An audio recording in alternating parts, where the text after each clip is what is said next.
7/5/2026 प्रातः मुरली। ओम शांति।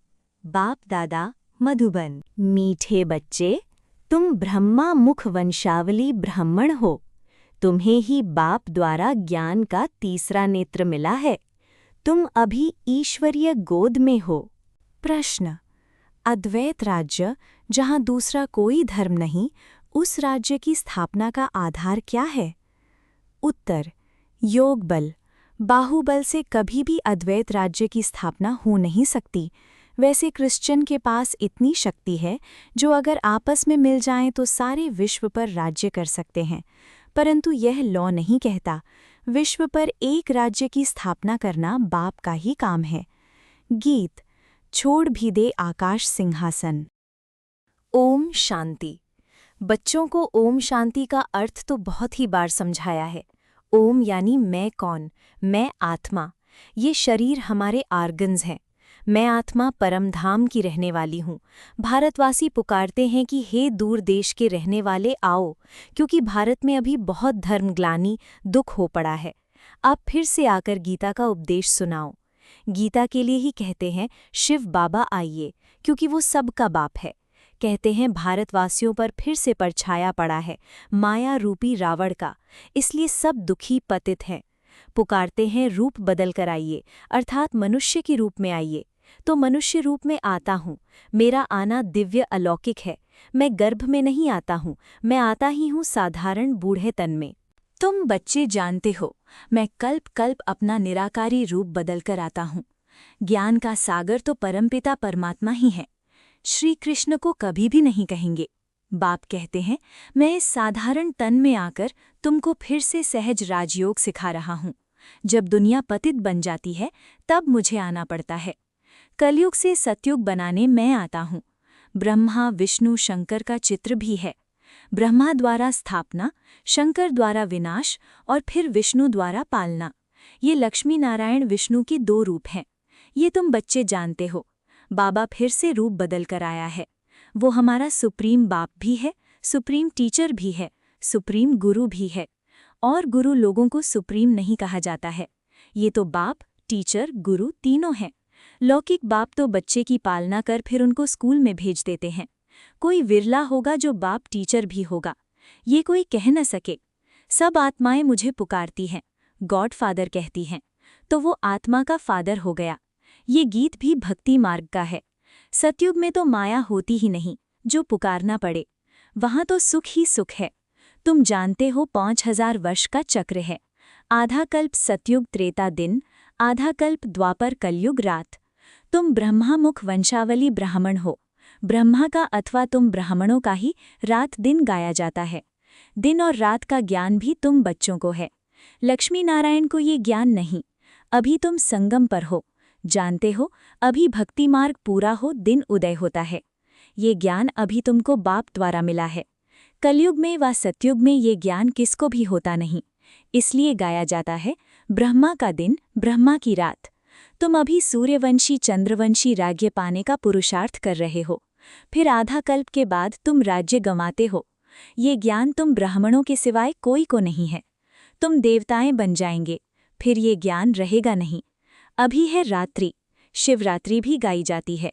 श्री कृष्ण की भी रात्रि कहते हैं, परंतु उसका अर्थ नहीं समझते।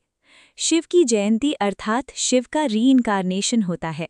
ऐसे बाप का दिवस कम से कम 1 मास मनाना चाहिए। जो सारी सृष्टि को पतित से पावन बनाते हैं, उनका हॉलिडे भी नहीं मनाते हैं। बाप कहते हैं मैं सबका लिबरेटर हूँ, गाइड बन सबको ले जाता हूँ। अभी तुम पुरुषार्थ करते हो राजयोग सीखने का। बाप तुमको ज्ञान का तीसरा नेत्र दे रहे हैं। आत्मा का रूप क्या है ये भी किसको पता नहीं है। बाप कहते हैं तुम आत्मा न अंगुष्ठे मिसल हो, न अखंड ज्योति मिसल हो। तुम तो स्टार हो, बिंदी मिसल। मैं भी आत्मा बिंदी हूँ, परंतु मैं पुनर्जन्म में नहीं आता हूँ। मेरी महिमा ही अलग है। मैं सुप्रीम होने के कारण जन्म मरण के चक्र में नहीं आता हूँ। तुम आत्माएं शरीर में आती हो तो 84 जन्म लेती हो। मैं इस शरीर में प्रवेश करता हूँ, ये लोन लिया हुआ है। बाप समझाते हैं तुम भी आत्मा हो, परंतु तुम अपने को रियलाइज नहीं करते हो कि हम आत्मा हैं। आत्मा ही बाप को याद करती है। दुख में हमेशा याद करते हैं, हे भगवान, हे रहम दिल बाबा, रहम करो। रहम मांगते हो क्योंकि वो बाप ही नॉलेजफुल, ब्लिसफुल, प्योरिटीफुल है, ज्ञान में भी फुल है, ज्ञान का सागर है। मनुष्य को ये महिमा दे नहीं सकते हैं। सारी दुनिया पर ब्लिस करना ये बाप का ही काम है। वो है रचयिता, बाकी सब है रचना। क्रिएटर रचना को क्रिएट करते हैं। पहले स्त्री को अडैप्ट करते हैं, फिर उनके द्वारा रचना रचते हैं, फिर उनकी पालना भी करते हैं, विनाश नहीं करते। ये बेहद का बाप आकर स्थापना, पालना, विनाश कराते हैं। आदि सनातन देवी देवता धर्म की पालना कराते हैं। सतयुग आदि में फट से राजधानी स्थापन हो जाती है, और धर्म वाले तो सिर्फ अपना अपना धर्म स्थापन करते हैं। फिर जब लाखों करोड़ों की अंदाज में वृद्धि हो जाती है, तब राजाई होती है। अभी तुम राजधानी स्थापन कर रहे हो। योग बल से तुम सारे विश्व के मालिक बनते हो। बाहुबल से कभी कोई विश्व पर राजाई कर नहीं सकता। बाबा ने समझाया है, क्रिश्चियन में इतनी ताकत है, वो आपस में मिल जाएं तो सारे विश्व पर राज्य कर सकते हैं, परंतु बाहुबल से विश्व पर राज्य पाएं ये लॉ नहीं कहता। ड्रामा में ये कायदा नहीं है जो बाहुबल वाले विश्व के मालिक बने। बाप समझाते हैं, विश्व की बादशाही योग बल से मेरे द्वारा ही मिल सकती है। वहाँ कोई पार्टीशन नहीं है। धरती, आकाश सब तुम्हारे होंगे, तुमको कोई टच नहीं कर सकता। उनको कहा जाता है अद्वैत राज्य। यहाँ है अनेक राज्य। बाप समझाते हैं, 5000 वर्ष बाद तुम बच्चों को ये राजयोग सिखाता हूँ। श्री कृष्ण की आत्मा अब सीख रही है। श्री कृष्ण पहला नंबर प्रिंस था। वो इस समय 84 जन्म के अंत में आकर ब्रह्मा बने हैं।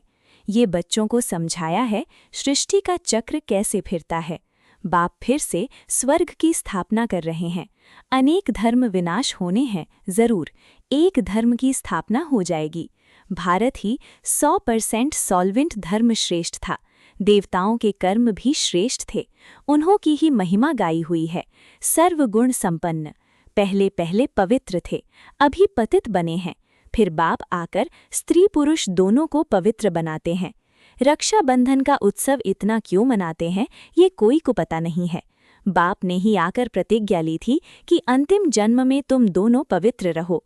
सन्यासियों का तो धर्म ही अलग है। ज्ञान, भक्ति और वैराग्य ये तुम्हारे लिए है। तुमने देखा होगा, पादरी लोग चलते हैं तो आंखें एक तरफ रहती हैं और किसी की तरफ देखते नहीं। नन्स होती है ना, अब वो तो क्राइस्ट को याद करती हैं। कहते हैं क्राइस्ट गॉड का बच्चा था। तुम्हारा कोई सफ़ेद कपड़े आदि से कनेक्शन नहीं है। तुम तो आत्मा हो, नन बट वन, एक को ही याद करना है। सच्ची नन्स तो तुम हो। तुमको वर्षा उस बाबा से मिलना है। उनको याद करेंगे तभी विकर्म विनाश होंगे। इसलिए बाप का फरमान है, माँ में कम याद करो। आत्मा का निश्चय न होने कारण नन्स फिर क्राइस्ट को याद करती हैं। गॉड कौन है ये नहीं जानते हैं। भारतवासी जो पहले पहले आते हैं वही नहीं जानते हैं।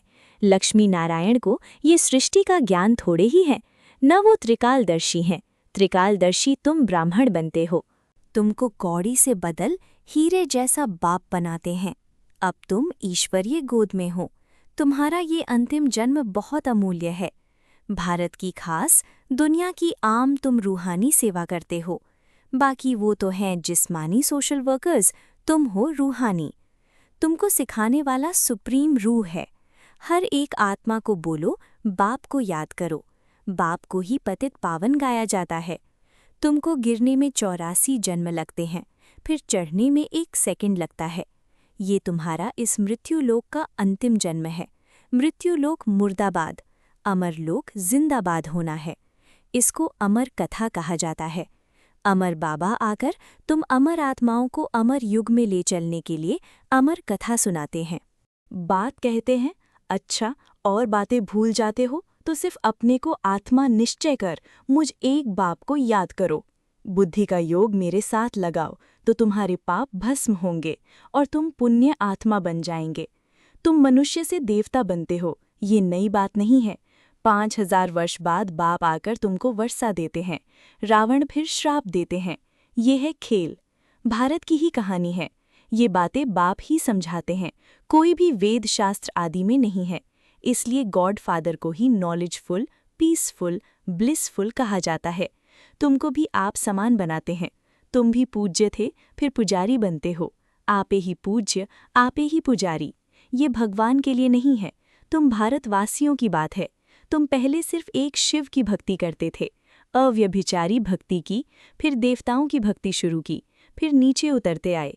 अब फिर से तुम देवी देवता बन रहे हो। जो थोड़ा पढ़ते हैं वो प्रजा में चले जाएंगे, जो अच्छी रीति पढ़ते पढ़ाते हैं वो राजाई में आएंगे।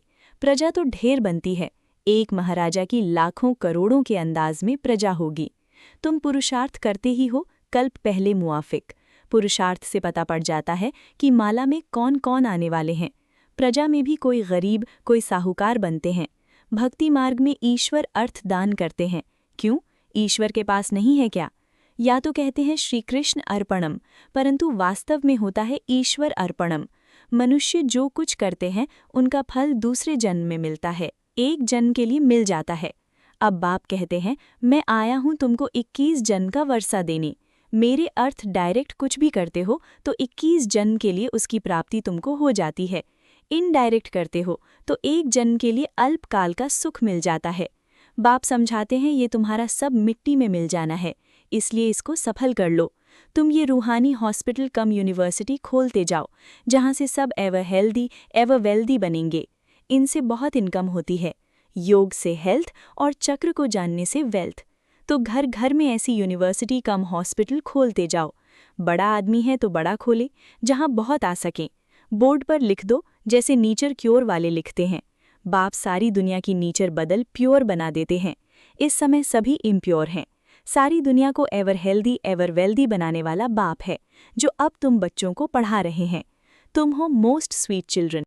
मीठे मीठे सिकिलधे बच्चों प्रति मात पिता बाप दादा का याद प्यार और गुड मॉर्निंग। रूहानी बाप की रूहानी बच्चों को नमस्ते। धारणा के लिए मुख्य सार। 1. अपनी इस अमूल्य जीवन को रूहानी सेवा में लगाना है। खास भारत, आम सारी दुनिया की सेवा करनी है। 2.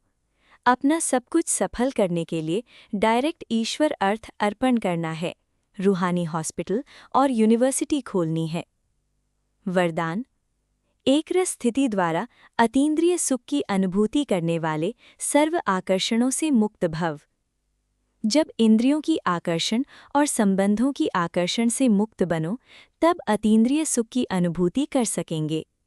कोई भी कर्मेंद्रिय के वश होने से जो भिन्न भिन्न आकर्षण होते हैं, वे अतीन्द्रिय सुख व हर्ष दिलाने में बंधन डालते हैं।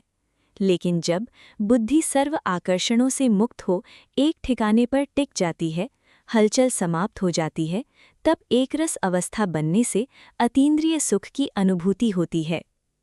स्लोगन। अपने बुद्धि की लाइन सदा क्लियर रखो, तो एक दो के मन के भावों को जान लेंगे। ये अव्यक्त इशारे।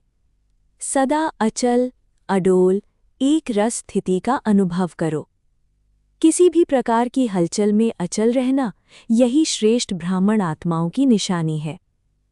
दुनिया हलचल में हो, लेकिन आप श्रेष्ठ आत्माएं हलचल में नहीं आ सकती। क्यों?